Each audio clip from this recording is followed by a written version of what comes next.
Hello everyone. Polity ಮುಂದಿನ ವಿಷಯ rule of ಲಾದ extended part. ಇದು ರೂಲ್ ಆಫ್ ಲಾ ಅಂದರೆ ಏನು, ಯಾರು ಆ ಕಾನ್ಸೆಪ್ಟನ್ನು ಮೊದಲು ಪರಿಚಯಿಸಿದವರು, ಅದಕ್ಕೆ ಒಂದು ಸರಿಯಾದ ಫಾರ್ಮನ್ನು ಕೊಟ್ಟವರು ಯಾರು ಅಂತ ಹಿಂದಿನ ವಿಡಿಯೋದಲ್ಲಿ ಡಿಸ್ಕಸ್ ಮಾಡಿದ್ದೇವೆ. ಒಂದು ವೇಳೆ ಆ ವಿಡಿಯೋ ನೋಡಿಲ್ಲದೆ ಇದ್ದರೆ ದಯವಿಟ್ಟು ನೋಡಬೇಕು ಮತ್ತು ರಿವಿಷನ್ ಚೆನ್ನಾಗಿ ಮಾಡಬೇಕು. AVDIC ಯಾವ್ಯಾವ 3 ಮುಖ್ಯವಾದ ವಿಚಾರಗಳನ್ನು ಅವರು ಮಂಡಿಸ್ತಾರೆ ಮತ್ತು ಭಾರತಕ್ಕೆ ಯಾವುದು ಅಪ್ಲೈ ಆಗುತ್ತೆ, ಯಾವುದು ಅಪ್ಲೈ ಆಗೋದಿಲ್ಲ ಅನ್ನೋದು ಗೊತ್ತಿರಬೇಕು. ಸೊ ನಾವು ಈಗ ರೂಲ್ ಆಫ್ ಲಾವನ್ನು ಹೇಗೆ ಅಡಾಪ್ಟ್ ಮಾಡ್ಕೊಂಡಿದ್ದೇವೆ ನಮ್ಮ ಕಾನ್ಸ್ಟಿಟ್ಯೂಷನಲ್ಲಿ ಅನ್ನೋದನ್ನು ನೋಡೋಣ. ನಮ್ಮ ದೇಶ ಈಗ ಫಾರಿನ್ ಕಂಟ್ರಿಗಳ ಥರ ಏಕರೂಪವಾಗಿಲ್ಲ. ಇಲ್ಲಿ ವೈವಿಧ್ಯತೆ ಜಾಸ್ತಿ ಇದೆ ಅಲ್ವಾ. ಡೈವರ್ಸಿಟಿ, ಲಿಂಗ್ವಿಸ್ಟಿಕ್ ಇರ್ಬೋದು, ರೀಜ್ನಲ್ ಇರ್ಬೋದು, ತುಂಬ ರೀತಿಯ ವೈವಿಧ್ಯತೆ ಇದೆ. ಸೊ ಎಲ್ರಿಗೂ ನ್ಯಾಯ ದೊರಕಿಸೋದು ಬಹಳ ಕಷ್ಟ. ಪ್ರತಿಯೊಬ್ಬರಿಗೂ ಈಗ ಸಾಮಾಜಿಕ, ಆರ್ಥಿಕ, ರಾಜಕೀಯ ನ್ಯಾಯ ಸಿಗಬೇಕು. ಹಾಗಾಗಿ ನಾವು ರೂಲ್ ಆಫ್ ಲಾವನ್ನು ಅಳವಡಿಸ್ಕೊಂಡಿದ್ದೇವೆ. ಸೊ ಅದನ್ನು ಯಾವ್ಯಾವ ರೀತಿ, ಯಾವ ಪ್ರೊವಿಷನ್ಗಳ ಮೂಲಕ, ಸಂವಿಧಾನದ ಯಾವ ಯಾವ ತತ್ವಗಳು ಅಥವಾ ಯಾವ್ಯಾವ ವಿಧಿಗಳು ಅದನ್ನು ಪ್ರಪೋಸ್ ಮಾಡುತ್ತೆ ಅಂತಂದರೆ, ಮೊದಲನೇದು ಆರ್ಟಿಕಲ್ 14. ಮುಂದೆ ನಾವು ಡೀಟೇಲ್ ಆಗಿ ನೋಡ್ತೇವೆ, ಆದರೆ ರೂಲ್ ಆಫ್ ಲಾ ಅಂತ ಕಾನ್ಸೆಪ್ಟ್ ಬಂದಾಗ ಈ ಆರ್ಟಿಕಲ್ ನೆನಪಾಗಬೇಕು. ಈ ಥೀಮ್ನ ಅಡಿಯಲ್ಲಿ ಈ ಆರ್ಟಿಕಲನ್ನು ನೋಡ್ತಾ ಇದ್ದೇವೆ. ಡೀಟೇಲ್ ಆಗಿ ಮುಂದೆ ನೋಡೋಣ. ಆರ್ಟಿಕಲ್ 14ನಲ್ಲಿ ಏನು ಹೇಳ್ತಾರೆ, ಇಕ್ವಾಲಿಟಿ ಬಿಫೋರ್ ಲಾ, ಮತ್ತೊಂದು equal protection of law. Equality before law ಅಂತಂದರೆ ಇದು ನೆಗೆಟಿವ್ ಕಾನ್ಸೆಪ್ಟ್.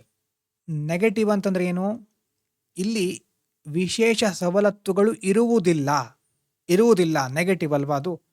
ಸೊ ಹುಟ್ಟು, ಧರ್ಮ, ಜಾತಿ ಅಥವಾ ಯಾವುದೇ ಅಧಿಕಾರದ ಆಧಾರದ ಮೇಲೆ ಸವಲತ್ತುಗಳನ್ನು ಕೊಡೋದಿಲ್ಲ. Absence of privileges. So negative ಟೋನಲ್ಲಿ ಇದನ್ನು ಹೇಳ್ತೇವೆ ನಾವು. ಇಕ್ವಾಲಿಟಿ ಬಿಫೋರ್ ಲಾ ಅನ್ನೋದು ಮುಖ್ಯವಾಗಿ ಬ್ರಿಟಿಷ್ ಮೂಲ, UK ಆ ಮೂಲದ್ದು ಮತ್ತು ನೆಗೆಟಿವ್ ಕಾನ್ಸೆಪ್ಟ್ ಇದು. ದೇಶದ ಕಾನೂನಿನ ಮುಂದೆ ಎಲ್ಲರೂ ಸಮಾನರು, ಅದು equality before law. Equal protection of the law ಅಂತ ಇನ್ನೊಂದಿದೆ, ಇದು ಅಮೇರಿಕದ ಸಂವಿಧಾನ. ಈಕ್ವಾಲಿಟಿ ಬಿಫೋರ್ ಲಾ UK ಆದರೆ equal protection of law US. ಗೊತ್ತಿರಬೇಕು, ಇದು ಅಮೇರಿಕದ ಸಂವಿಧಾನದಿಂದ ಪ್ರೇರಣೆ ಪಡ್ಕೊಂಡಿರೋದು ನಾವು. ಇದು ಪಾಸಿಟಿವ್ ಕಾನ್ಸೆಪ್ಟ್. ಇದು ನೆಗೆಟಿವ್ ಮೇಲಿಂದು ಕೆಳಗಡೆದು ಪಾಸಿಟಿವ್. ಅಂದರೆ ಒಂದೇ ರೀತಿಯ ಪರಿಸ್ಥಿತಿಯನ್ನು ಹೊಂದಿರುತ್ತಾರೆ ಯಾರ್ಯಾರು, ಅಥವಾ ಒಂದೇ ಬ್ಯಾಕ್ಗ್ರೌಂಡಿಂದ ಬಂದಿರ್ತಾರೆ, ಅವರೆಲ್ಲರಿಗೂ ಸಮಾನವಾದ ಕಾನೂನುಗಳಿರಬೇಕು. ಸಮಾನ ಪರಿಸ್ಥಿತಿಯಲ್ಲಿ ಇರುವಂತಹ ಎಲ್ಲ ವ್ಯಕ್ತಿಗಳಿಗೂ ಕಾನೂನನ್ನು ಸಮಾನವಾಗಿ ಅನ್ವಯಿಸಬೇಕು, ಅಪ್ಲೈ ಮಾಡಬೇಕು. ಅಂದರೆ ದುರ್ಬಲ ವರ್ಗದವರಿಗೆ ವಿಶೇಷ ರಕ್ಷಣೆ ಬೇಕು. ಅವರಿಗೆ ವಿಶೇಷ ರಕ್ಷಣೆ ಯಾಕೆ ಅಂತ ಮೇಲ್ವರ್ಗದವರು ಕೇಳೋ ಹಾಗಿಲ್ಲ ಅಲ್ವಾ. ಅವರಿಗೆ ವಿಶೇಷ ರಕ್ಷಣೆ ಕೊಡೋದು ಕಾನೂನಿನ ಆಡಳಿತಕ್ಕೆ ವಿರುದ್ಧ ಅಲ್ಲ, ನಿಜವಾದ ನ್ಯಾಯವನ್ನು ಒದಗಿಸುವಂತಹ ಮಾರ್ಗ ಅದು. ಸೊ ಅವರ ಹಿನ್ನೆಲೆ ಪರಿಸ್ಥಿತಿಯನ್ನು ನೋಡಿಕೊಂಡು ಕಾನೂನನ್ನು ಅನ್ವಯಿಸೋದು, equal protection of law. So ಯಾವುದು ಪಾಸಿಟಿವ್, ಯಾವುದು ನೆಗೆಟಿವ್ ಅನ್ನೋದು ಗೊತ್ತಿರಬೇಕು. ಯಾವ ಮೂಲ, ಯಾವ ದೇಶದಿಂದ ಬಂದಿರೋದು, ಪ್ರೇರಣೆ ಪಡ್ಕೊಂಡಿದ್ದು ಅನ್ನೋದು ಗೊತ್ತಿರಬೇಕು. ಸೊ ಈಗ ಸದ್ಯಕ್ಕೆ ಅದೆರಡು ನೆನಪಿರಲಿ, ಮೂಲಗಳು ಮತ್ತು ದೇಶ, ಅದರ ಪಾಸಿಟಿವ್ ನೆಗೆಟಿವ್ ಕಾನ್ಸೆಪ್ಟು. ಅದಾದಮೇಲೆ ಬೇಸಿಕ್ ಸ್ಟ್ರಕ್ಚರ್ ಅಂತ ಒಂದು ವಿಷಯ ಬರುತ್ತೆ. ಜಗತ್ಪ್ರಸಿದ್ಧವಾದಂಥ case Kesavananda Bharati versus state of Kerala. ಅದರಲ್ಲಿ ಸರ್ವೋಚ್ಚ ನ್ಯಾಯಾಲಯ, ನಮ್ಮ ಸುಪ್ರೀಂ ಕೋರ್ಟ್ ಏನು ಹೇಳುತ್ತೆ, ಒಂದು ಹೊಸ ಬೇಸಿಕ್ ಸ್ಟ್ರಕ್ಚರ್ ಡಾಕ್ಟ್ರಿನನ್ನು ಪ್ರಪೋಸ್ ಮಾಡುತ್ತೆ, ಅದನ್ನು ಮುಂದಿಡುತ್ತೆ. ಈ ಬೇಸಿಕ್ ಸ್ಟ್ರಕ್ಚರ್ ಅನ್ನೋದು ಮೂಲ ರಚನೆ, ಸಂರಚನೆ ಅಂತ ಹೇಳೋದು, ಅದು ಯಾವುದೇ ಕಾರಣಕ್ಕೂ ಅದಕ್ಕೆ ಧಕ್ಕೆ ಬರಬಾರ್ದು. ಬೇಸಿಕ್ ಸ್ಟ್ರಕ್ಚರನ್ನು ಉಲ್ಲಂಘಿಸಬಾರ್ದು ಪಾರ್ಲಿಮೆಂಟು. ಈಗ ಆ ಬೇಸಿಕ್ ಸ್ಟ್ರಕ್ಚರಲ್ಲಿ ರೂಲ್ ಆಫ್ ಲಾನೂ ಬರುತ್ತೆ ಅಂತ ಹೇಳುತ್ತೆ ನ್ಯಾಯಾಲಯ. ಸಂಸತ್ತು ಸಂವಿಧಾನವನ್ನು ತಿದ್ದುಪಡಿ ಮಾಡಿಕೊಂಡು ಇದನ್ನು ಕಸಿಲಿಕ್ಕೆ ಸಾಧ್ಯ ಇಲ್ಲ ಅನ್ನೋದು ಸುಪ್ರೀಂ ಕೋರ್ಟ್ ಹೇಳೋದು. ಬೇಸಿಕ್ ಸ್ಟ್ರಕ್ಚರಲ್ಲಿ ರೂಲ್ ಆಫ್ ಲಾ ಇದೆ. ಮತ್ತು 1975ರ ಒಂದು ಇಂದಿರಾ ಗಾಂಧಿ ವರ್ಸಸ್ ರಾಜ್ ನಾರಾಯಣ್ ಪ್ರಕರಣದಲ್ಲೂ ಸಹ ನ್ಯಾಯಾಲಯ 329A ಆ ತಿದ್ದುಪಡಿನ ರದ್ದುಗೊಳಿಸ್ತಾ ಏನು ಹೇಳುತ್ತೆ ಅಂತಂದರೆ, ರೂಲ್ ಆಫ್ ಲಾ ಅನ್ನೋದೇ ನಮ್ಮ ರಾಜಕೀಯ ವ್ಯವಸ್ಥೆಯ ಪರಮೋಚ್ಚ ಶಕ್ತಿ, ನಮ್ಮ ಸ್ಟ್ರೆಂತ್ ಅದು ರೂಲ್ ಆಫ್ ಲಾ ಅನ್ನೋದು ಅಂತ ಸುಪ್ರೀಂ ಕೋರ್ಟ್ ಹೇಳುತ್ತೆ. ಇದ್ರ ಜೊತೆ ಇನ್ನೊಂದು ಅವಾಗವಾಗ ಬರುತ್ತೆ, ಡ್ಯೂ ಪ್ರೊಸೆಸ್ ಆಫ್ ಲಾ, ಮತ್ತು ಇನ್ನೊಂದು ಪ್ರೊಸೀಜರ್ ಎಸ್ಟಾಬ್ಲಿಷ್ಡ್ ಬೈ ಲಾ. ಮತ್ತು ಪ್ರಿನ್ಸಿಪಲ್ ಆಫ್ ನ್ಯಾಚುರಲ್ ಜಸ್ಟಿಸ್. ಒಂದೊಂದಾಗಿ ನಾವು ನೋಡ್ತಾ ಹೋಗೋಣ. Due process of law. ನಮ್ಮ ದೇಶದ ಸಂವಿಧಾನದಲ್ಲಿ ಪ್ರೊಸೀಜರ್ ಮೊದಲೇನು ಮಾಡ್ತಾ ಇದ್ರು, ಒಬ್ಬ ವ್ಯಕ್ತಿ ಏನಾದರೂ ತಪ್ಪು ಮಾಡಿದರೆ ಅವನಿಗೆ ಶಿಕ್ಷೆ ಕೊಡಬೇಕಾದ್ರೆ ಎಲ್ಲ ಪ್ರೊಸೀಜರ್ಗಳನ್ನು ಪಾಲನೆ ಮಾಡಿದಾರಾ ಅಂತ ನೋಡ್ತಾ ಇದ್ರು. ಒಬ್ಬ ಪೊಲೀಸ್ ಏನು ಮಾಡ್ತಾರೆ, ಒಬ್ಬ ವ್ಯಕ್ತಿಯನ್ನು ಹಿಡಿತಾರೆ, ಹಿಡ್ಕೊಂಡು FIR ದಾಖಲೆ ಮಾಡೋದು, ಕೋರ್ಟ್ನ ಮುಂದೆ ತಂದು ನಿಲ್ಲಿಸೋದು, ಇದೆಲ್ಲ ಇರುತ್ತಲ್ವಾ. ಎಲ್ಲ ಹಂತಗಳಲ್ಲೂ ಪ್ರೊಸೀಜರನ್ನು ಫಾಲೋ ಮಾಡಿದಾರಾ, ಅದು procedure established by law. Procedure ಮೇಲೆ ಫೋಕಸ್ ಮಾಡೋದು. ಇಲ್ಲಿ ಡ್ಯೂ ಪ್ರೊಸೆಸ್ ಆಫ್ ಲಾ ಅಂತಂದರೆ ಸರಿಯಾದ ರೀತಿಯಲ್ಲಿ ಕಾನೂನು ಇದ್ದರೆ ಮಾತ್ರ ಸಾಕಾಗೋದಿಲ್ಲ. ಕಾನೂನು ಹೇಗಿರಬೇಕು, ನ್ಯಾಯಸಮ್ಮತವಾಗಿರಬೇಕು, ತರ್ಕಬದ್ಧವಾಗಿರಬೇಕು, ರೀಸನೇಬಲ್, ಮಾನವೀಯವಾಗಿರಬೇಕು, ಎಲ್ಲ ರೀತಿಯಾಗಿ. ವ್ಯತ್ಯಾಸ ಏನು ಅಂತಂದರೆ ಪ್ರೊಸೀಜರ್ ಎಸ್ಟಾಬ್ಲಿಷ್ಡ್ ಬೈ ಲಾದಲ್ಲಿ ಏನು ಮಾಡ್ತಾ ಇದ್ರು, ಪ್ರೊಸೀಜರ್ ಸರಿಯಾಗಿದ್ದರೆ ಸಾಕು. ಡ್ಯೂ ಪ್ರೊಸೆಸ್ ಆಫ್ ಲಾದಲ್ಲಿ ಆ ಪ್ರೊಸೀಜರ್ ಮಾತ್ರ ಸಾಕಾಗೋದಿಲ್ಲ, ಅದರ ಜೊತೆ ಸರಿಯಾದ ಪ್ರೊಸೀಜರ್ ಅದು ಅಂತ ಇಡೀ ವ್ಯವಸ್ಥೆಯನ್ನು ಪ್ರಶ್ನೆ ಮಾಡೋದು ಅಲ್ವಾ. ಈಗ ಶಾಲೆಯಲ್ಲಿ ವಿದ್ಯಾರ್ಥಿಗಳಿರ್ತಾರೆ. ವಿದ್ಯಾರ್ಥಿಗಳು ಒಬ್ಬರು ಯಾವಾಗಲೂ ಔಟ್ ಆಫ್ ಔಟ್ ತಗೊಳ್ಳೋರು ಇರ್ತಾರೆ, ಇನ್ನೊಬ್ಬರು ಸರಿಯಾದ ಸಮಯಕ್ಕೆ ಬಂದು ಪಾಠಗಳನ್ನು ಕೇಳಿ ಔಟ್ ಆಫ್ ಔಟ್ ತಗೊಳ್ತಾರೆ. A ಮತ್ತು B. ಎನ್ನುವ ಸ್ಟೂಡೆಂಟ್ ಏನು ಮಾಡ್ತಾನೆ, ಕ್ಲಾಸಿಗೆ ಬರೋದಿಲ್ಲ, ತನಗೆ ಮನಸ್ಸು ಬಂದಾಗ ಬರ್ತಾನೆ, ಅವನಿಗೆ ಬೇಕಾದಾಗ ಓದ್ತಾನೆ, ಔಟ್ ಆಫ್ ಔಟ್ ತಗೊಳ್ತಾನೆ, 100ಕ್ಕೆ 100 ತಗೊಂಡೋಗಬಹುದು. B ಅನ್ನುವಂಥ ಸ್ಟೂಡೆಂಟ್ ಸಹ 100ಕ್ಕೆ 100 ತಗೊಳ್ತಾನೆ. A ಅನ್ನುವ ಸ್ಟೂಡೆಂಟ್ ಏನು ಮಾಡಿದ್ದಾನೆ, ಎಕ್ಸಾಮ್ ಬರೆದಿದ್ದಾನೆ, ಚೆನ್ನಾಗಿ ಓದಿರಬಹುದು, ಅಷ್ಟು ಜ್ಞಾನ ಇರಬಹುದು, ಔಟ್ ಆಫ್ ಔಟ್ ತಗೊಂಡಿರಬಹುದು, ಅವನು ಸರಿಯಾದ ಪ್ರೊಸೀಜರನ್ನು ಫಾಲೋ ಮಾಡಿದ್ದಾನೆ. ಆದರೆ ನಿಜವಾಗ್ಲೂ ಆ ಸ್ಟೂಡೆಂಟು ಬೇರೆಯವರಿಗೆ ಆದರ್ಶನ ಅಂತ ಕೇಳಿದರೆ, ಆದರ್ಶ ಯಾರು? B ಅನ್ನೋ ಸ್ಟೂಡೆಂಟ್. ಯಾಕೆ ಹೇಳಿ? 100ಕ್ಕೆ 100 ತಗೊಳ್ಳೋದ್ರ ಜೊತೆ ಎಲ್ಲ ನಿಯಮಗಳನ್ನು ಸರಿಯಾದ ರೀತಿಯಲ್ಲಿ ಪಾಲಿಸಿ ಮತ್ತು ಮಾನವೀಯವಾಗಿ ಎಲ್ಲರನ್ನ ಸ್ನೇಹದಿಂದ ನೋಡ್ಕೊಳ್ತಾ ಇದ್ದಾನೆ. A ಅನ್ನೋ ಸ್ಟೂಡೆಂಟು ನನಗೆ 100ಕ್ಕೆ 100 ಬಂದಿದೆ ಅಂತ ಅಹಂಕಾರದಿಂದ ತಿರುಗ್ತಾ ಇರ್ತಾನೆ. B ಅನ್ನೋ ಸ್ಟೂಡೆಂಟು ಎಲ್ಲರಿಗೂ ತನಗೆ ಗೊತ್ತಿರೋದನ್ನು ಹೇಳ್ಕೊಡ್ತಾ ಇರ್ತಾನೆ. ಸೊ ಪ್ರೊಸೀಜರ್ನಲ್ಲಿ ನಾವೇನು ಮಾಡ್ತೇವೆ, ಜಸ್ಟ್ ಎಲ್ಲ ಫಾಲೋ ಮಾಡಿದಾರಾ ಅಂತ ಮಾತ್ರ ನೋಡ್ತೇವೆ. ಆದರೆ ಡ್ಯೂ ಪ್ರೊಸೆಸ್ ಆಫ್ ಲಾದಲ್ಲಿ ಇಲ್ಲ, ಫಾಲೋ ಮಾಡೋದ್ರ ಜೊತೆ ಮಾನವೀಯವಾಗಿ ಅದನ್ನು ನಿರ್ವಹಿಸಿದಾರಾ, ಅದರ ಹಿಂದಿನ ಉದ್ದೇಶ ಏನಾಗಿತ್ತು. ಕಾನೂನು ಇದ್ದ ಮಾತ್ರಕ್ಕೆ ಸಾಕಾಗೋದಿಲ್ಲ, ಆ ಕಾನೂನನ್ನು ಜಾರಿಗೊಳಿಸಬೇಕಾದ್ರೇ ನ್ಯಾಯಯುತವಾಗಿ ಮತ್ತು ಮಾನವೀಯವಾಗಿ ಅದನ್ನು ಜಾರಿಗೊಳಿಸಿದಾರಾ ಅನ್ನೋದು ಮುಖ್ಯ. ಇದರ ಬಗ್ಗೆ ಮತ್ತೆ ಮುಂದೆ ಸಹ ನಾನು ಹೇಳ್ತೇನೆ. ಆದರೆ ಅದರ ಡಿಫ್ರೆನ್ಸ್ ಗೊತ್ತಿರಬೇಕು. ಅಂದರೆ Maneka Gandhi union of India ಅಂತ ಕೇಸ್ ಬರುತ್ತೆ. ಅಲ್ಲಿ ತನಕ ಕೇಸ್ ಮೊದಲು ಏನಾಗುತ್ತೆ, ಪ್ರೊಸೀಜರ್ ಎಸ್ಟಾಬ್ಲಿಷ್ಡ್ ಬೈ ಲಾ ಮಾತ್ರ ಇತ್ತು. ಅಂದರೆ ಸಂಸತ್ತೇನು ಯಾವುದೇ ಕಠಿಣ ಕಾನೂನನ್ನು ಮಾಡಿದರೂ ಅದರ ಪ್ರೊಸೀಜರನ್ನು ಫಾಲೋ ಮಾಡಿದರೆ ಸಾಕಿತ್ತು. ಆದರೆ ಮೇನಕಾ ಗಾಂಧಿ ಪ್ರಕರಣದಲ್ಲಿ ನ್ಯಾಯಾಲಯ ಏನು ಹೇಳುತ್ತೆ, ನಮಗೆ due process of law important ಅಂತ ಹೇಳುತ್ತೆ. ಅಂದರೆ ಕಾನೂನು ಅಸ್ತಿತ್ವದಲ್ಲಿದ್ದರೆ ಸಾಕಾಗಲ್ಲ, ಆ ಕಾನೂನು ಹೇಗಿರಬೇಕು, ಫೇರ್, ಜಸ್ಟ್, ರೀಸನೇಬಲ್ ಆಗಿರಬೇಕು. ಮತ್ತು ಸರ್ಕಾರ ಜಾರಿಗೆ ತರುವಂಥ ಕಾನೂನುಗಳು ನೈಸರ್ಗಿಕ ನ್ಯಾಯದ ತತ್ವ, ಇದನ್ನು ಮುಂದೆ ನೋಡೋಣ, ಪ್ರಿನ್ಸಿಪಲ್ಸ್ ಆಫ್ ನ್ಯಾಚುರಲ್ ಜಸ್ಟಿಸ್, ಅದಕ್ಕೆ ಬದ್ಧವಾಗಿರಬೇಕು. ಸೊ ಹೀಗಾಗಿ ಆ ಒಂದು ಪ್ರಕರಣದಿಂದ ರೂಲ್ ಆಫ್ ಲಾ ಅಂದರೆ ರೂಲ್ ಬೈ ಲಾ ಅಂತ ಮೊದಲೇನಿತ್ತು, ಅದರಿಂದ ರೂಲ್ ಆಫ್ ಲಾ ಬಂತು ಅಂತ. Rule of ಮೆನ್ನು, rule by law, rule of law difference ಏನು ಅಂತ ಮೊದಲೇ ಡಿಸ್ಕಸ್ ಮಾಡಿ ಆಗಿದೆ ಅಲ್ವಾ. ಆ ಡಿಫ್ರೆನ್ಸನ್ನು ನೆನಪು ಮಾಡ್ಕೊಳ್ಳಿ. ಸೊ ಈಗೀಗ ನಾವು ಇನ್ನಷ್ಟು ಇದರ ಎಕ್ಸ್ಟೆನ್ಷನ್ನ ನೋಡಬಹುದು. ಸುಪ್ರೀಂ ಕೋರ್ಟ್ ಈಗ ಕೆಲವೊಂದು ಕಾರ್ಯಾಂಗ, ಬ್ಯೂರೋಕ್ರಾಟ್ಸು, ಅಧಿಕಾರಿಗಳು ಅಥವಾ ಪೊಲೀಸರು ಕಾನೂನನ್ನು ತಮಗೆ ಬೇಕಾದ ಹಾಗೆ ಕೈಗೆತ್ತಿಕೊಳ್ತಾರೆ. ಅದರ ವಿರುದ್ಧ ನ್ಯಾಯಾಲಯ ಎಚ್ಚರಿಸ್ತಾನೆ ಇರುತ್ತೆ. ಈಗ ಯಾವುದೇ ಒಬ್ಬ ವ್ಯಕ್ತಿ ಅಪರಾಧಿಯಾಗಿರಬಹುದು, ಆದರೆ ಅವನ ವಿರುದ್ಧ ಆರೋಪ ಸಾಬೀತಾಗಬೇಕು. ಅದಕ್ಕಿಂತ ಮೊದಲು ಅವನು ಜಸ್ಟ್ ಆರೋಪಿ ಅಲ್ವಾ, ಅಷ್ಟೇ. ಆರೋಪಿ ಅಂತ ಮೊದಲು ನಾವು ಹೇಳ್ತೇವೆ, ಅವನ ಅಪರಾಧಿ ಅಂತ ತೀರ್ಮಾನ ಆಗೋದು ಆಮೇಲೆ.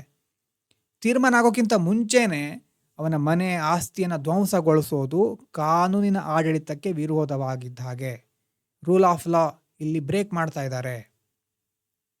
ಸುಪ್ರೀಂ ಕೋರ್ಟ್ ಈಗಿನ ಕೆಲವು ಪ್ರಕರಣಗಳಲ್ಲಿ ಆ ಥರ ತಿಳಿಸ್ತಾ ಇದೆ.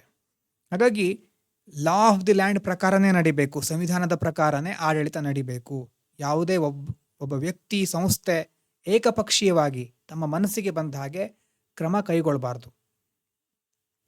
ಮತ್ತು ವಿಧಿ 32, 226 ಅಡಿಯಲ್ಲಿ ನ್ಯಾಯಾಲಯಕ್ಕೆ ಏನಿದೆ, ನ್ಯಾಯಾಂಗ ವಿಮರ್ಶೆ ಅಲ್ವಾ, ಜುಡಿಷಿಯಲ್ ಓವರ್ವ್ಯೂ, ಅದೆಲ್ಲ ಮುಖ್ಯವಾಗಿ ಜುಡಿಷಿಯಲ್ ರಿವ್ಯೂ ಅಂತ ಹೇಳ್ತೇವೆ. ಹಾಗಾಗಿ ಅದರ ಮೂಲಕ ಈ ರೂಲ್ ಆಫ್ ಲಾವನ್ನು ನಾವು ಕಾಪಾಡ್ಕೊಂಡು ಬರ್ತಾ ಇದ್ದೇವೆ. ಸೊ ಕಾನ್ಸ್ಟಿಟ್ಯೂಷನಲ್ ಮೊರಾಲಿಟಿ ಮತ್ತು ಅಕೌಂಟೆಬಿಲಿಟಿ, ಸಾಂವಿಧಾನಿಕ ನೈತಿಕತೆ, ನಮ್ಮ ಧಾರ್ಮಿಕ ಜಾತಿಗೆ ಸಂಬಂಧಪಟ್ಟ ನೈತಿಕತೆ ಅಲ್ಲ ಇದು. ಈ ನೈತಿಕತೆ ಯಾವುದು? ಕಾನ್ಸ್ಟಿಟ್ಯೂಷನಲ್, ಸಂವಿಧಾನ ಹೇಳುವಂಥ ಮೌಲ್ಯಗಳಿಗೆ ಬೆಲೆ ಕೊಟ್ಟು ಆ ರೀತಿಯಾದಂತಹ ನೈತಿಕ ಮೌಲ್ಯಗಳನ್ನು ಅಳವಡಿಸ್ಕೊಳ್ಳೋದು. ಈಕ್ವಾಲಿಟಿ, ಜಸ್ಟಿಸ್, ಲಿಬರ್ಟಿ, ಫ್ರಾಟರ್ನಿಟಿ, ಇದು ಸಾಂವಿಧಾನಿಕ ನೈತಿಕತೆಯ ಅಡಿಯಲ್ಲಿ ಬರುವಂಥ ಮೌಲ್ಯಗಳು. ಸೊ ಅದನ್ನು ಕಾಪಾಡಿಕೊಳ್ಳಿಕ್ಕೆ ಮತ್ತು ಅಕೌಂಟೆಬಿಲಿಟಿ, ಹೊಣೆಗಾರಿಕೆ, ಉತ್ತರದಾಯಿತ್ವ ಅಂತ ಏನು ಹೇಳ್ತೇವೆ, ಅದೆಲ್ಲ ಇರಬೇಕು ಅಂತಂದರೆ ಕಾನೂನಿನ ಆಡಳಿತವೇ ಬೇಕು ನಮಗೆ. ಹಾಗಾದರೆ ಎಲ್ರಿಗೂ ಇದು ಅಪ್ಲೈ ಆಗುತ್ತಾ ಒಂದೇ ರೀತಿ ಅಂತ ಕೇಳಿದರೆ, ಹೌದು, ಸಾಮಾನ್ಯವಾಗಿ ನಿಮಗೆ ಅಪ್ಲೈ ಆಗುತ್ತೆ. ಆದರೆ ಇಷ್ಟು ದೊಡ್ಡ ದೇಶದಲ್ಲಿ ಆಡಳಿತ ಚೆನ್ನಾಗಿ ನಡಿಬೇಕು ಅಂತಾದರೆ ಕೆಲವೊಂದು ಪ್ರಾಯೋಗಿಕ, ಪ್ರಾಕ್ಟಿಕಲ್ ಮತ್ತು ಅಡ್ಮಿನಿಸ್ಟ್ರೇಟಿವ್ ರೀಸನಿಗೋಸ್ಕರ ಕೆಲವೊಂದು ಎಕ್ಸೆಪ್ಷನ್ಸ್ ಇದೆ. ಸಂವಿಧಾನ ಶಿಲ್ಪಿಗಳು ಮೊದಲೇ ಬರೆದವರು ಈ ವಿನಾಯಿತಿಯನ್ನು, ಎಕ್ಸೆಪ್ಷನನ್ನು ಮೊದಲೇ ಅದನ್ನು ಉಲ್ಲೇಖ ಮಾಡಿದ್ದಾರೆ. ಇದು ಉಲ್ಲಂಘನೆ ಅಲ್ಲ, ಅಂದರೆ ಈ ಎಕ್ಸೆಪ್ಷನ್ಸ್ ಅಂತಂದರೆ ಉಲ್ಲಂಘನೆ ಆಗ್ತಾ ಇದೆ ಅಂತ ಅಲ್ಲ, ಆದರೆ ಸ್ಟೆಬಿಲಿಟಿ ಆಫ್ ಅಡ್ಮಿನಿಸ್ಟ್ರೇಷನ್ ಅದಕ್ಕೋಸ್ಕರ ಇರೋದು.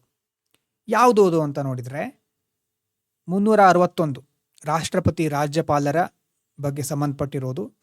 ಈಗ ರಾಷ್ಟ್ರಪತಿ, ಪ್ರೆಸಿಡೆಂಟ್ ಮತ್ತು ರಾಜ್ಯಪಾಲರು, ಗವರ್ನರ್, ಈಗ ಅವರು ಅಂತಹ ದೊಡ್ಡ ಪೊಸಿಷನ್ನಲ್ಲಿ ಇರಬೇಕಾದ್ರೆ ಅವರಿಗೆ ಯಾವುದೇ ಭಯ ಇರಬಾರ್ದು ಅಥವಾ ಪಕ್ಷಪಾತ ಇಲ್ಲದೆ ಅವರು ತಮ್ಮ ಕರ್ತವ್ಯವನ್ನು ನಿಭಾಯಿಸಬೇಕು, ಜವಾಬ್ದಾರಿಗಳನ್ನು ನಿಭಾಯಿಸಬೇಕು. ಹಾಗಾಗಿ ಅವರಿಗೆ ವಿನಾಯಿತಿ ಇರುತ್ತೆ. ಅಂದರೆ ಅವರು ತಮ್ಮ ಆ ಹುದ್ದೆಯಲ್ಲಿ ಇರಬೇಕಾದ್ರೆ, ತಮ್ಮ ಅಧಿಕಾರ ಕರ್ತವ್ಯಗಳನ್ನು ಚಲಾಯಿಸಬೇಕಾದ್ರೆ ಯಾವುದೇ ನಿರ್ಧಾರ ತೆಗೆದುಕೊಂಡ್ರೂ ಅದಕ್ಕೆ ಅವರು ಉತ್ತರದಾಯಿಯಾಗಿರೋದಿಲ್ಲ. ಅಂದರೆ ಅವರ ಹುದ್ದೆಗೆ ಸಂಬಂಧಪಟ್ಟ ನಿರ್ಧಾರಗಳು, ವೈಯಕ್ತಿಕ ಅಲ್ಲ, ಮನೆಯಲ್ಲಿ ಯಾವುದೋ ಘಟನೆ ಆಯಿತು, ಏನೇನೋ ಆಯಿತು, ಅದಲ್ಲ, ಹುದ್ದೆಗೆ ಸಂಬಂಧಪಟ್ಟಿರೋದು. ರಾಜ್ಯಪಾಲರಾಗಿ, ರಾಷ್ಟ್ರಪತಿಯಾಗಿ ಏನು ಮಾಡ್ತಾ ಇದ್ದಾರೆ ಅವರು, ಅದಕ್ಕೆ ಸಂಬಂಧಪಟ್ಟಿದ್ದು. ಮತ್ತು ಅವರ ಅಧಿಕಾರ ಅವಧಿಯಲ್ಲಿ ಅವರ ವಿರುದ್ಧ ನ್ಯಾಯಾಲಯದಲ್ಲಿ ಯಾವುದೇ ಕ್ರಿಮಿನಲ್ ಪ್ರೊಸೀಡಿಂಗ್ಸನ್ನು ಹೂಡೋ ಹಾಗಿಲ್ಲ, ಮೊಕದ್ದಮೆಗಳನ್ನು ಮುಂದುವರಿಸೋ ಹಾಗಿಲ್ಲ. ಮತ್ತು ಅಧಿಕಾರಾವಧಿಯಲ್ಲಿ ಯಾವುದೇ ನ್ಯಾಯಾಲಯ ಅವರನ್ನು ಬಂಧಿಸಲಿಕ್ಕೆ ಅಥವಾ ಜೈಲಿಗಟ್ಟಲಿಕ್ಕೆ ಆದೇಶವನ್ನು ಹೊರಡಿಸೋ ಹಾಗಿಲ್ಲ. ಸಿವಿಲ್ ಮೊಕದ್ದಮೆ ಇದ್ದರೆ, ಸಿವಿಲ್ ಪ್ರೊಸೀಡಿಂಗ್ಸ್ ಇದ್ದರೂ ಸಹ 2 ತಿಂಗಳು ಮೊದಲು ನೋಟಿಸ್ ಕೊಡಬೇಕು. ಲಿಖಿತವಾಗಿ 2 ತಿಂಗಳ ಮೊದಲು ನೋಟಿಸನ್ನು ಕೊಟ್ಟರೆ ಮಾತ್ರ ಅದು ಮುಂದುವರಿಯುತ್ತೆ.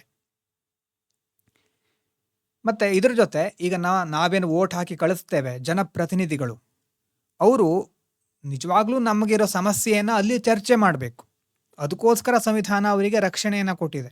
ಅವರು ಮಾತಾಡೋದು ಏನೇನೋ ಇರುತ್ತೆ, ಆದರೆ ಸಂವಿಧಾನ ಹೇಳೋದೇನು, ಒಬ್ಬ MP, ಸಂಸತ್ತಿನ ಸದಸ್ಯರು ಆ ಸಂಸತ್ತಿನ ಒಳಗೆ ಅಥವಾ ಸಮಿತಿಯಲ್ಲಿ ಆಡಿದ ಯಾವುದೇ ಮಾತು ಅಥವಾ ಯಾವುದೇ ಮತಕ್ಕೆ ಸಂಬಂಧಿಸಿದ ಹಾಗೆ ಯಾವುದೇ ನ್ಯಾಯಾಲಯದ ವಿಚಾರಣೆ ಆಗೋದಿಲ್ಲ. ಅಂದರೆ ನಾನೇನಾದರೂ ತಪ್ಪು ಮಾತಾಡಿಬಿಟ್ರೆ ನ್ಯಾಯಾಲಯ ಏನು ಮಾಡಿಬಿಡುತ್ತೋ ಏನೋ ಅನ್ನುವ ಭಯದಲ್ಲಿ ಅವರು ನಿಜವಾಗ್ಲೂ ಯಾವುದೋ ಅವರ ಒಂದು ಜನಕ್ಷೇತ್ರ ಇರುತ್ತಲ್ವ, ಚುನಾವಣಾ ಕ್ಷೇತ್ರ, ಅದರ ಸಮಸ್ಯೆಗಳನ್ನು ಹೇಳದೇ ಇದ್ರೆ ಅಂತ ಸಂವಿಧಾನ ಈ ರೀತಿ ರಕ್ಷಣೆಯನ್ನು ಕೊಟ್ಟಿದೆ. ಈ ರಕ್ಷಣೆಯನ್ನು ಮಿಸ್ಯೂಸ್ ಮಾಡ್ಕೊಳ್ತಾ ಇರ್ತಾರೆ. ಇನ್ನು ಆರ್ಟಿಕಲ್ 194 ಇದೇ ರೀತಿ MP ಗಳಿಗೆ ಕೊಟ್ಟಿರೋ ರಕ್ಷಣೆ ಥರ MLAಗಳಿಗೂ ಕೊಟ್ಟಿದ್ದಾರೆ. ಸೊ ಇದು ಕೊಟ್ಟಿರೋದು ಯಾಕೆ ಅಂತಂದರೆ ಜನರ ಪರವಾಗಿ ಅವರು ಮುಕ್ತವಾಗಿ ಧ್ವನಿ ಎತ್ತಬೇಕು ಅಂತ, ಅದಕ್ಕೋಸ್ಕರ ಕೊಟ್ಟಿರೋದು. ಅವ್ರು ಏನೇ ಮಾತಾಡಲಿ ಸಂಸತ್ನಲ್ಲಿ ಅದರ ವಿರುದ್ಧ ಮೊಕದ್ದಮೆ ಹೂಡಲಿಕ್ಕೆ ಆಗೋದಿಲ್ಲ. ಇದಾದಮೇಲೆ ಡಿಪ್ಲೊಮ್ಯಾಟಿಕ್ ಇಮ್ಯುನಿಟಿ, ಅಂದರೆ ಅಂತಾರಾಷ್ಟ್ರೀಯ ಮಟ್ಟದಲ್ಲಿ ನಮ್ಮ ಸಾರ್ವಭೌಮತ್ವ, ಉತ್ತಮ ಬಾಂಧವ್ಯವನ್ನು ಕಾಪಾಡಿಕೊಳ್ಳಿಕ್ಕೆ ಕೆಲವು ವಿನಾಯಿತಿ ಇದೆ. ಈಗ ಭಾರತದಲ್ಲಿ ಇರುವಂತಹ ವಿದೇಶಿ ರಾಯಭಾರಿಗಳು ಅಥವಾ ರಾಜತಾಂತ್ರಿಕ ಸಿಬ್ಬಂದಿಗಳು, ಅಧಿಕಾರಿಗಳು, ಸೊ ಅವರಿಗೆಲ್ಲ ಏನಿದೆ, ಕ್ರಿಮಿನಲ್ ಮತ್ತು ಸಿವಿಲ್ ನ್ಯಾಯಾಲಯದ ವ್ಯಾಪ್ತಿಯಿಂದ ವಿನಾಯಿತಿ ಇದೆ. ಇದನ್ನು ಡಿಪ್ಲೊಮ್ಯಾಟಿಕ್ ಇಮ್ಯುನಿಟಿ ಅಂತ ಕರೀತಾರೆ. ಅದರ ಜೊತೆ UN, ವಿಶ್ವಸಂಸ್ಥೆ ಮತ್ತು ಅದರ ಪ್ರತಿನಿಧಿಗಳು, ಅವರಿಗೆಲ್ಲ ಈ ನ್ಯಾಯಾಂಗ ಪ್ರಕ್ರಿಯೆಯಿಂದ ರಕ್ಷಣೆ ಇದೆ. ಸೊ ಸಮಾಜದಲ್ಲಿ ಸಮಾನತೆ ತರಲಿಕ್ಕೆ ಅಬ್ಸೆನ್ಸ್ ಆಫ್ ಪ್ರಿವಿಲೇಜಸ್ ಬೇಕು ಅಲ್ವಾ. ಈಗ ನಾವು ಒಂದು ಸಮಾಜದಲ್ಲಿ ಇದ್ದೇವೆ, ನಾವೆಲ್ಲ ಒಂದೇ, ಆವಾಗ ನಮ್ಮ ನಡುವೆ ತಾರತಮ್ಯ ಇರಬಾರ್ದು. ಸರ್ಕಾರ ಸಹ ನಮ್ಮನ್ನೆಲ್ಲ ಒಂದೇ ರೀತಿ ಪರಿಗಣಿಸಬೇಕು. ಆದರೆ ರಾಜಕೀಯ ಆಡಳಿತಾತ್ಮಕ ಉದ್ದೇಶಗಳಿಗೋಸ್ಕರ ಕೆಲವೊಂದು ಪ್ರಿವಿಲೇಜಸ್ ಅಥವಾ ಎಕ್ಸೆಪ್ಷನ್ಗಳಿರುತ್ತೆ. ಅದನ್ನು ನಾವೀಗ ನೋಡಿದ್ದೇವೆ. ಇದ್ಯಾರು ಪ್ರತಿಯೊಂದು ಸರಿಯಾಗಿ ನೋಡ್ಕೋಬೇಕು. ಮೇನ್ಸು ಪ್ರಿಲಿಮ್ಸು ಎರಡೂ ಕಡೆನೂ ಇಂಪಾರ್ಟೆಂಟ್ ರೂಲ್ ಆಫ್ ಲಾ ಅನ್ನುವಂಥದ್ದು. ಇದು ಒಂದು ಸಾರಿ ಮುಗಿದ ಮೇಲೆ ಮುಂದಿನ ವಾರ ನಾನು PYQ ಡಿಸ್ಕಸ್ ಮಾಡ್ತೇನೆ. ಆವಾಗ ಗೊತ್ತಾಗುತ್ತೆ ನಿಮಗೆ ಎಷ್ಟು ಇಂಪಾರ್ಟೆಂಟು ಇದು ಅಂತ. ಓಕೆನಾ? ಇದರ PPT ನೋಡಿ. ನಮ್ಮ ಸಂವಿಧಾನದ PPTಯಲ್ಲಿ ಏನು ಮಾಡಿದ್ದೇನೆ, ಓನ್ಲಿ ಇಂಪಾರ್ಟೆಂಟ್ ಇಮೇಜು ಮತ್ತು ಒಂದು ಲೈನ್ ಅಷ್ಟೇ. ಇದನ್ನು ನೋಡಿದಾಗ ನಿಮಗೆ ನೆನಪಾಗಬೇಕು. ಇಲ್ಲಿ ಡೀಟೇಲ್ಸ್ ಏನೂ ಇರೋದಿಲ್ಲ. PPT ನೋಡಿದಾಗ ಈ ಒಂದು ತತ್ವ ನೆನಪಾಗಬೇಕು, ರೀಕಾಲ್ ಆಗಲಿಕ್ಕೆ ಕೊಟ್ಟಿರೋದು. So article 14 equality before law. ರಾಜ ಇರಲಿ, ಸಾಮಾನ್ಯ ದುಡಿಯುವ ವ್ಯಕ್ತಿ ಇರಲಿ, ಎಲ್ಲರೂ ಈಕ್ವಲ್ಲು. ಕತ್ತಿ ಇದೆ ಅಂತ ಅದು ಕ್ರೌರ್ಯದ ಸಂಕೇತ ಅಲ್ಲ. ಇದು ಯಾರೇ ದೊಡ್ಡ ದೊಡ್ಡ ಶ್ರೀಮಂತ ಇರಲಿ, ಬಡವ, ಕೂಲಿ ಕೆಲಸ ಮಾಡೋನು, ತೋಟದಲ್ಲಿ ದುಡಿಯೋನು, ಯಾರೇ ಇರಲಿ ಅವರೆಲ್ಲ ಒಂದೇ. ಆಮೇಲೆ ಈಕ್ವಲ್ ಪ್ರೊಟೆಕ್ಷನ್ ಆಫ್ ಲಾ ಅಂತಂದರೆ ಅವರವರಿಗೆ ಸಂಬಂಧಪಟ್ಟ ಹಾಗೆ ನಾವು ಅವಕಾಶ ಕಲ್ಪಿಸೋದು ಅಲ್ವಾ. ಅವರ ಪರಿಸ್ಥಿತಿಯನ್ನು ನೋಡಿಕೊಂಡು ಅವರಿಗೆ ಬೇಕಾಗಿರೋದನ್ನು ಕಲ್ಪಿಸಿ ಕೊಡೋದು. ಆಮೇಲೆ ಬೇಸಿಕ್ ಸ್ಟ್ರಕ್ಚರ್ ಡಾಕ್ಟ್ರೀನು ಅಲ್ವಾ, ಇಂಡಿಸ್ಟ್ರಕ್ಟಿಬಲ್ ಬೆಡ್ ರಾಕ್ ಆಫ್ ಲಾ, ಅದ್ರ ಬಗ್ಗೆ ನೋಡಾಯಿತು. ಮತ್ತು ಜಸ್ಟಿಸ್ ಅನ್ನೋದು ಹೇಗಿರಬೇಕು, ಬರೀ ಪ್ರೊಸೀಜರ್ ಮಾತ್ರ ಫಾಲೋ ಮಾಡಿದರೆ ಸಾಕಾಗೋದಿಲ್ಲ. ಅದು ಹೇಗಿರಬೇಕು, ನ್ಯಾಯಯುತವಾಗಿರಬೇಕು. ನೋಡಿ, ನ್ಯಾಯ, ರೀಸನೇಬಲ್, ಮಾನವೀಯವಾಗಿರಬೇಕು.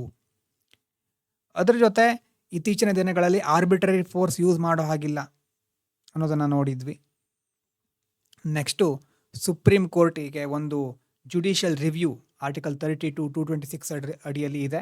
ಸೊ ಅದೇನು ಮಾಡುತ್ತೆ, ಪ್ರತಿಯೊಂದನ್ನು ಚೆಕ್ ಮಾಡುತ್ತೆ. ತನ್ನದೇ ಆದಂತಹ ಒಂದು ಪವರ್ನ ಮೂಲಕ, ಜುಡಿಷಿಯಲ್ ರಿವ್ಯೂ ಮೂಲಕ ಅದು ಪರಿಶೀಲನೆ ಮಾಡುತ್ತೆ. ಮತ್ತು ಎಕ್ಸೆಪ್ಷನ್ಸ್ ಅಲ್ವಾ, ಗವರ್ನರ್ ಇರಬಹುದು, ರಾಷ್ಟ್ರಪತಿಗಳಿರಬಹುದು, ಅವರಿಗೆ ಎಕ್ಸೆಪ್ಷನ್ ಇದೆ. ನೋಡಿ, ಈ ಸರ್ಕಲ್ ಏನು ಹೇಳ್ತಾ ಇದೆ, ಆ ಸೀಟ್ನಲ್ಲಿ ಇರಬೇಕಾದ್ರೆ ಮಾತ್ರ, ಹೊರಗಡೆ ಬಂದರೆ ಎಕ್ಸೆಪ್ಷನ್ ಮಾಯ ಆಗುತ್ತೆ, ಅಲ್ಲಿದ್ದಾಗ ಮಾತ್ರ. So shield belongs to the seat, protect the office, not the person. Important. ಮತ್ತು head of state article 361 presidential ಮತ್ತು ಗುಬರ್ನೆಟೋರಿಯಲ್. ನೋಡಿ, ಈ ಶಬ್ದ ಎಷ್ಟೋ ಜನರಿಗೆ ಗೊತ್ತಿರೋದಿಲ್ಲ. ಗುಬರ್ನೆಟೋರಿಯಲ್ ಇದು ಅರ್ಥ ಏನು ತಿಳ್ಕೊಳ್ಳಿ ನೋಡೋಣ. ಗುಬರ್ನೆಟೋರಿಯಲ್ ಇಮ್ಯುನಿಟಿ ಇದರ ಅರ್ಥ ಏನು ತಿಳ್ಕೊಂಡು ಕಮೆಂಟ್ ಮಾಡಿ. ಪ್ರೆಸಿಡೆನ್ಷಿಯಲ್ ಮತ್ತು ಗುಬರ್ನೆಟೋರಿಯಲ್ ಇಮ್ಯುನಿಟಿ. ಮತ್ತು ಲೆಜಿಸ್ಲೇಟಿವ್ ಸ್ಪೀಚಲ್ಲಿ ನಮ್ಮ MP MLAಗಳಿಗೆ ಸಹ ಒಂದು ಪ್ರಿವಿಲೇಜಸ್ ಇದೆ. ಅದರ ಜೊತೆ ಡಿಪ್ಲೊಮ್ಯಾಟಿಕ್ UN ಸಂಬಂಧಪಟ್ಟವರು ಅವರಿಗೂ ಇಮ್ಯುನಿಟಿ ಇದೆ. ಸೊ ಕಾನ್ಸ್ಟಿಟ್ಯೂಷನ್ ಈ ರೀತಿ ಈಕ್ವಲಿಬ್ರಿಯಮನ್ನು ಮೇಂಟೈನ್ ಮಾಡ್ತಾ ಇದೆ. ಅರ್ಥ ಆಗಿರ್ಬೋದು ಅಂದ್ಕೊಳ್ತೇನೆ. ಬಹಳ ದೊಡ್ಡ ವಿಡಿಯೋ ಏನು ಮಾಡ್ತಾ ಇಲ್ಲ ಈಗ ಎಕನಾಮಿದು. ನಿಧಾನವಾಗಿ ವಿಡಿಯೋ ಲೆಂತ್ ಜಾಸ್ತಿ ಆಗ್ತಾ ಹೋಗುತ್ತೆ. Thank you so much.